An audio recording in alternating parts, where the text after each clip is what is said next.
Hi friends, Pandian ஸ்டோரில் எந்த உண்மையும் நம்பலை சக்திவேலு. என் பிள்ளையும் நானும் தான் அனாதையாக இருக்க போகிறோம். இப்போ அந்த ஓடுகாலிங்களை ஒரு அறை கொடுக்க மாட்டேங்கிறாங்க. தான் பெத்த பிள்ளைய தம்பியே இப்படி சொல்லிக்கிட்டு இருக்காரு சக்திவேலு. பழனியும் போயிட்டு எவ்வளோ சொல்கிறாங்க. ஏன்னா ராஜியும் கதிரும் மூஞ்சியில் கூட முழிச்சிக்க மாட்டாங்க, அந்தளவுக்கு எனிமிஸாக இருந்தாங்க. மாலையும் கழுத்துமா வந்து நின்னப்போ எனக்கே டவுட்டாக தான் இருந்துச்சு. இப்போ தான் புரியுது ராஜி சொன்னதெல்லாம் உண்மைனே அப்படிங்கிறாங்க. சத்தியமான உண்மைன்னு சொல்லிட்டு போயிடறாரு. ஆனால் இங்கே அவங்க சக்தி மட்டும் நம்ப மாட்டேங்கிறாரு.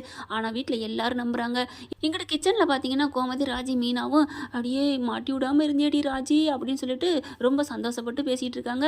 எப்படியோ நீங்கள் ரெண்டு பேரும் ஒத்துமையாக இருக்கணும்னு சொல்லையில் தங்கமயில் வந்துடுறாங்க. தங்கமயில பார்த்தோன்னா பேச்சை கட் பண்ணுறாங்க. என்னத்தை நீங்கள் பேசுகிறீங்கன்னு அப்பப்போ கொஞ்சம் உண்மையாகவும் பேசிட்டு போகிறாங்க. அதையும் கோமதி சொல்கிறாங்க. வெகுலின்னு நினைக்கிறோண்டி, எல்லாத்தையும் நறுக்கு நறுக்குன்னு கேட்குறா பார்த்தியா அப்படிங்கிறாங்க. பாவம் அவங்க என்ன பண்ணுவாங்க அப்படிங்கிறாங்க. அடுத்து பார்த்தீங்கன்னா இங்கே முத்துவேல் மண்டையை போட்டு குழப்பிக்கிறாரு.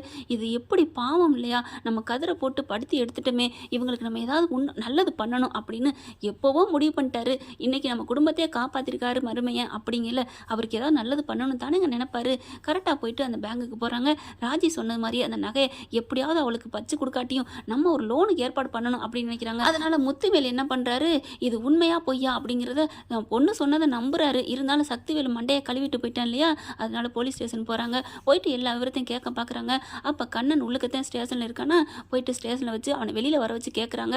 அவன் எல்லா உண்மையும் புட்டு சொல்லிடுறான். நான் காசு பணத்துக்காக அந்த பொண்ணை கூட்டி போனேன். அதுக்கப்புறம் எனக்கு கிடச்சிருச்சு நகைன்னு சொல்லி அம்போன்னு விட்டுட்டு தான் போனேன். கடைசியாக பார்த்தா கதிர் அவங்களும் லவ் பண்ணி கல்யாணம் பண்ணிட்டேன்னு சொல்லிட்டாங்க. எனக்கே ஆச்சரியமாக இருந்துச்சு. சரி, நம்மளை விட்டது வரைக்கும் சரின்னு விட்டுட்டேன். பாதி நகையை கொடுத்துட்டேங்க, மீதி நகையை கண்டிப்பாக தந்துடுறேன், என்னை ஒன்றும் பண்ணிடாதீங்கய்யா அப்படின்னு சொல்லிட்டு அழுதுட்டு உள்ளுக்குள்ளே போய் உட்காந்துடுறாரு.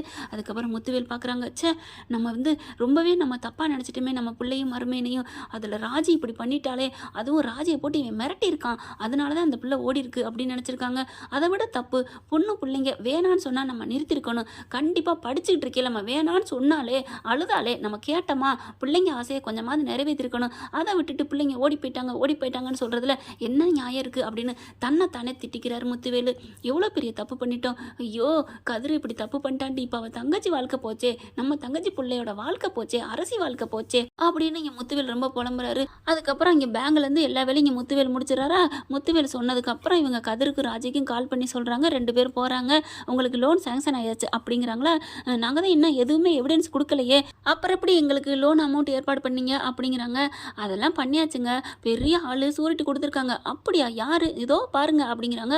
அங்கிட்டு முத்துவேல் வராருங்க. முத்துவேலை பார்த்தோன்னா ஆடி போகுது. என்னதான் இருந்தாலும் ஆளை பார்த்தாலே பயம் வருதுல்ல, அதுலேயும் வெள்ளை வெட்டி சட்டை, மாமனார் வேற. கதிர் அப்படியே கொஞ்சம் தலையை குனிஞ்ச மாதிரி அப்படியே ஓரக்கண்ணில் பார்க்குறாரு. பக்கத்தில் வராங்க.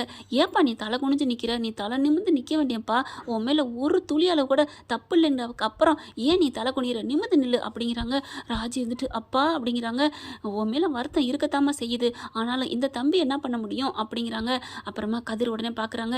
ராஜியை திட்டாதீங்க மாமா, பாவம் அவன் என்ன பண்ணுவா, அவன் அப்படி ஏமாத்திட்டான், எங்கே ஏதாவது பண்ணிடுவானோ, ஏதாவது வீட்டு வாசலில் தவறான முடிவு எடுத்துட்டா கல்யாணம் நின்று போயிடும், அசிங்கமாக போயிடும், பயத்தில் தான் இந்த காலத்தில் நிறைய பொண்ணுங்கள் ஓடி போயிடறாங்க தெரியுமா அப்படிங்கிறாங்க. இப்போ கூட என் பிள்ளைய விட்டு கொடுக்காம பேசுறியப்பா, நீ எவ்வளோ பெரிய நல்ல மனசு, அதனால நான் சொல்கிறத கேளு, இந்த லோனை வாங்கி நீங்கள் பிஸ்னஸை ஆரம்பிங்க அப்படிங்கிறாங்க. இல்லை மாமா வேண்டாம், எனக்கு இந்த பணம் வேண்டாம், சும்மாவே உங்கள் தம்பி ஆடுறாரு, இதில் சலங்க வேற கட்டுறீங்களா, அதுவும் இல்லாமல் எங்கள் அப்பாவுக்கு இது பிடிக்கவே பிடிக்காது. எங்கள் அப்பா வேணால் கொஞ்சம் கோவக்காரராக இருக்கலாம், ஆனால் எங்கள் மேலே உயிராக இருக்கார், எங்களுக்காகவே அவர் வாழ்கிறவர், தான் யாருமே இல்லாதவங்க ஆதரவற்றவ நான் வளர்ந்துட்டேன், என் பிள்ளைங்க அப்படி இருக்கக்கூடாது, நானும் அப்படி கடைசி வரைக்கும் போகக்கூடாதுன்னு தான் 5 பிள்ளைய பெற்றாரு. மற்றபடி நிறைய பிள்ளைங்க பெக்கணுங்கிற எண்ணம்லாம் அவருக்கு இல்லை, பாசமாக இருந்து எங்களை வளர்த்துருக்காரு மாமா உங்க அப்படின்னு அவருக்கு வாய் கொளருது. இருங்க மாப்பிள்ள, இதில் என்ன இருக்குது, நான் என்ன பணத்தையா கொடுத்தேன், ஒரு கையெழுத்து தானே போட்டேன் அப்படிங்கிறாங்க. இல்லை மாமா, அந்த கையெழுத்து கூட எங்கள் அப்பா கையெழுத்தாக தான் இருக்கணும் அப்படிங்கிறாங்க.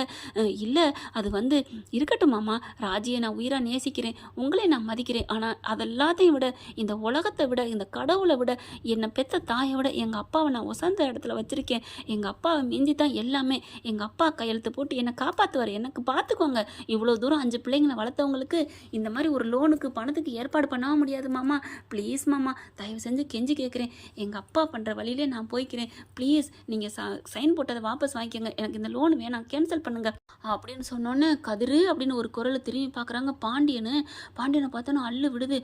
அப்படி பார்க்குறாங்க. அப்பா அப்படின்னு வராரு, மாமா அப்படின்னு வராங்க. கதிரு ஐயா அப்படின்னு கட்டி பிடிச்சி அழுகிறாருங்க. என் மேலே இவ்வளோ பாசம் வச்சிருக்கியா, இம்புட்டு பாசம் வச்சிருக்கியா அப்படின்னு சொல்லிட்டு அவரால் தாங்க முடியலைங்க, வாயை விட்டு ஓன்னு அழுகிறாரு. கேட்குறாரு. அப்பா ஏப்பா எதுக்குப்பா இதெல்லாம் ஒரு சாதாரணப்பா, அப்பா மேலே புள்ள பாசம் வைக்கிறது இதில் என்ன பெரிய விஷயம் அப்படிங்கிறாங்க. என்னடா நினச்சிட்டு இருக்க, இந்த அளவுக்கு அதுவும் உன்னை நான் எப்படி கரைச்சி கொட்டிகிட்டே இருந்தேன்டா, நீ எவ்வளோ பெரிய தியாகின்னு நான் ராத்திரி பூரா தூக்கமே இல்லை, தூங்கவும் இல்லை. ஆனால் இப்போ நீங்கள் ஃபோன் பண்ணோன்னே ரெடியா என்னடா ஃபோன் பண்ண கையோட 2 பேரும் போகிறாங்களேன்னு தான் நான் ஓடி வந்தேன்.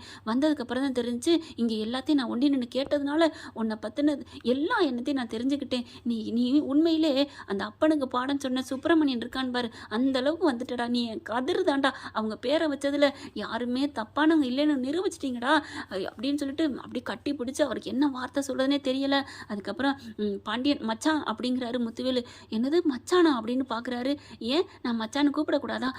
இல்லை மச்சான், நீங்கள் கூப்பிட்றது நான் உங்களை மச்சான்னு, நீ தாராளமாக கூப்பிடு பாண்டியன் அப்படிங்கிறாரு. அப்படியே 2 பேருக்கும் சந்தோஷம் தாங்கலை. நான் இப்போ சைன் போட்டது வேணாங்கிறாரு மாப்பிள்ளை, நீங்கள் தான் அப்படிங்கல. இல்லை என் பிள்ளைக்கு அவன் மனசில் இருக்குது அப்படியே இருக்கணும், நான் பண்ணிக்கிறேன், இதோ கொண்டாந்துட்டேன் எல்லாமே, இந்த பத்திரத்தையே நான் கொடுத்துக்கிறேன், நானே சுருட்டி போட்டுக்கிறேன், வேணாமே அப்படிங்கிறாங்க. அதுக்கப்புறம் ராஜி இருந்துட்டு ராஜியை பார்க்குறாரு.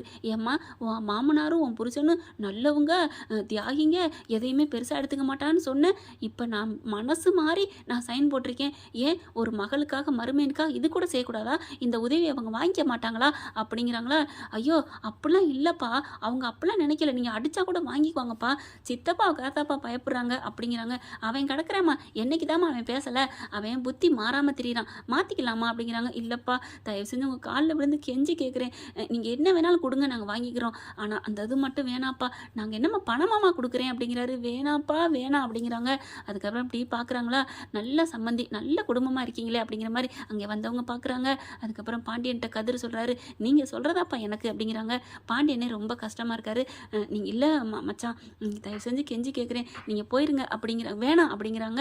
சரி பரவாயில்ல நான் வாபஸ் வாங்கிக்கிறேங்கிற மாதிரி பார்க்குறாங்க. ஆனால் சைன் போட்டது தான் அப்படின்னு பேங்கில் சொல்லிடுறாங்க. இந்த விஷயம் யாருக்கும் தெரியவே வேணாம் அப்படிங்கிறாங்க. ஐயோ இந்த தெரியவே வேணாங்கிறத கண்டாலே ஒரு மாதிரி ஆகுதே அப்படிங்கிறாங்க. சரி இருக்கட்டும், எதுக்கும் என்னோடதையும் வச்சுக்கோங்கன்னு சொல்லிட்டு தன்னோட டாக்குமெண்ட்டையும் கொடுக்குறாரு பாண்டியன். அதையும் வாங்கி அட்டாச் பண்ணிடுறாங்க. அப்போ இதில் தான் கொடுத்துருக்கு கரெக்டா அப்படிங்கிறாரு பாண்டியன். ஓகே அப்படிங்கிறாங்க. முத்துவேல் பார்க்குறாரு. உண்மையிலே நீ தன்மான சிங்கம் தான் மச்சான் அப்படிங்கிறாங்க. கை கொடுத்துக்கிறாங்க 2 பேருமே. 4 பேரும் அப்படியே அழகாக அணைச்சிக்கிறாங்க. என்ன ஃப்ரெண்ட், இப்படிலாம் போனால் நல்லா தானே இருக்கும். கண்டிப்பாக இந்த ஒற்றுமை வந்து சக்திவேல் குடும்பத்துக்கு பெரிய இடியாக இருக்கும். ஆனால் சக்திவேலுக்கும் குமாருக்கும் தாங்க. மற்றபடி அவங்க பொண்டாட்டி, அவங்க அண்ணி, அண்ணே, அவங்க அப்பத்தா எல்லாருமே ரொம்ப ஹாப்பி ஆவாங்க. தான் பொண்ணு குடும்பத்தில் இவ்வளோ நல்லவங்களாக இருக்காங்களே அப்படின்ட்டு தான் பெரிய பையன் மனசு மாறிட்டானே அப்படின்ட்டு இங்கே பாண்டியன் குடும்பமும் அதை விட சந்தோஷப்படும். கோமதியை பிடிக்கவே முடியாது, சும்மாவே ஆடுவாங்க. இப்போ பெரிய அண்ணன் அதுவும் மனசு மாறி நம்ம கூட பேசுகிறதுக்கு ரொம்ப ரொம்ப சந்தோஷப்படுவாங்க. ஆனால் சக்திவேலும் குமார் என்னென்ன பண்ண போகிறாங்கன்னு தெரியல. இப்படி கதை போனால் சூப்பராக தானே இருக்கும் ஃப்ரெண்ட்ஸ். பார்க்கலாம் என்ன நடக்க போகுதுன்னு. இந்த பதிவு உங்களுக்கு பிடிச்சிருந்துச்சுன்னா உங்கள் பொண்ணான கையில் ஒரு லைக்கை போட்டு சப்ஸ்கிரைப் பண்ணிடுங்க. Thank you friends.